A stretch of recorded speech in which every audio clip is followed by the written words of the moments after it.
Mencari ilmu bersama Idin. Mencurahkan bakti di sana sini. Saya pelajar dari Sekolah Menengah Kampung Datuk Seri Kamaruddin ingin menceritakan tentang hikayat Hang Tuah pada hari ini.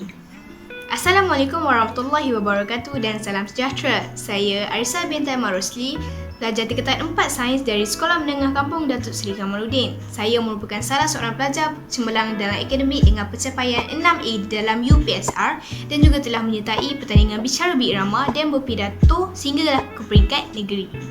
Seperti yang kita tahu, membaca buku ni amatlah sinonim dalam kalangan masyarakat, terutamanya pelajar. Pada hari ini, saya ingin beri ulasan ataupun sinopsis tentang cerita hikayat Hang Tuah yang merupakan genre fantasi.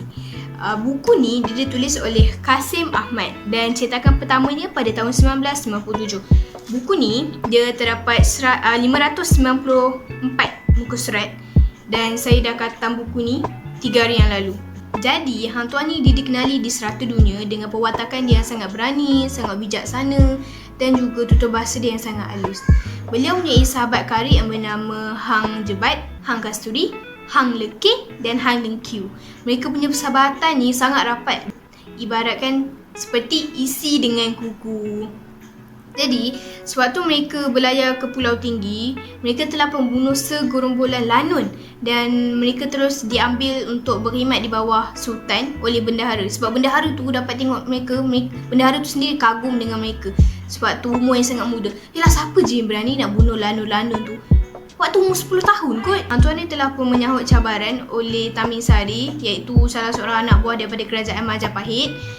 Dan Hang Tuah tu telah berjaya mengalahkan Tamim Sari dan mendapat keris Tamim Sari. Keris tu dinamakan Tamim Sari lah. Dan telah pun mendapat sepersalinan pakaian oleh Seri Betara. Jadi, bila kita ada satu kelebihan, mestilah ada orang yang tak suka ataupun iri dengan kita. Jadi, macam dalam cerita ni, Hang Tuah ni banyaklah anak-anak dekat dalam kerabat raja ni sangat cemburu dengan Hang Tuah sebab Hang Tuah ni disayangi oleh Sultan kan. Siapa je yang tak jealous kan. Jadi antara salah seorang anak kerabat diraja yang jealous tu seperti Patih Karma Wijaya. Patih ni dia sampai satu tahap dia telah buat tuduhan yang Hang Tuah ni telah pun berzina dengan dayang Sultan. Sebenarnya tak pun. Sampai satu tahap tu sebarlah berita Hang Tuah telah pun mati. Berita kematian Hang Tuah tu sampai dekat telinga sahabat-sahabat dia. Jadi sahabat-sahabat dia sangat marah. Jadi sahabat-sahabat dia nak pun membalas dendam dekat Sultan sebab nak membela sahabat dia sendiri. Maksudnya sahabat yang nak membela dia tu ialah Hang Jebat.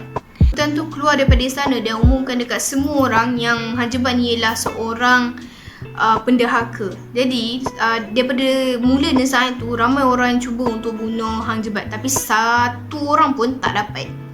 Dan waktu tu barulah Sultan tu sedar bahawasanya macam dia sangat menyesal lah sebab bunuh Hang Tuah. Sebab dia tahu Hang Tuah ni satu-satunya orang yang boleh bunuh Hang Jebat. Untuk dipendekkan cerita, akhirnya bendahara tu sendiri bendahara tu sendiri bagi tahu perkara sebenar. Dia bebaskan Hang Tuah tu daripada tempat persembunyian. Jadi maksudnya kat sini sebenarnya Hang Tuah tu tak kena bunuh pun. Hang Tuah tu cuma disembunyikan dekat satu tempat oleh bendahara.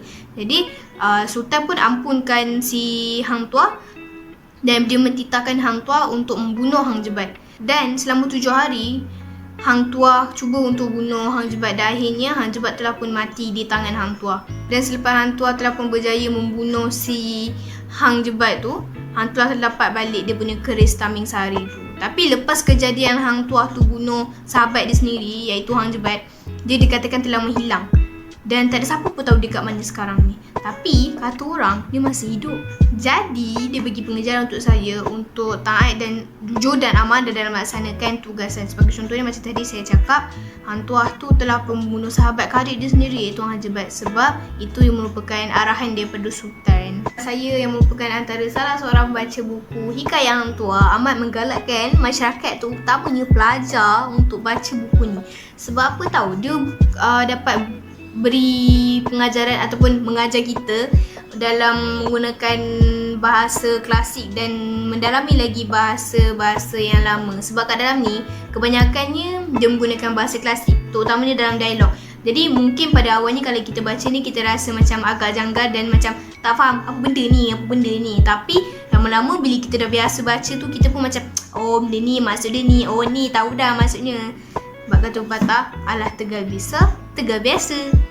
Saya rasa itu saja penerangan saya untuk buku novel yang telah saya baca ni.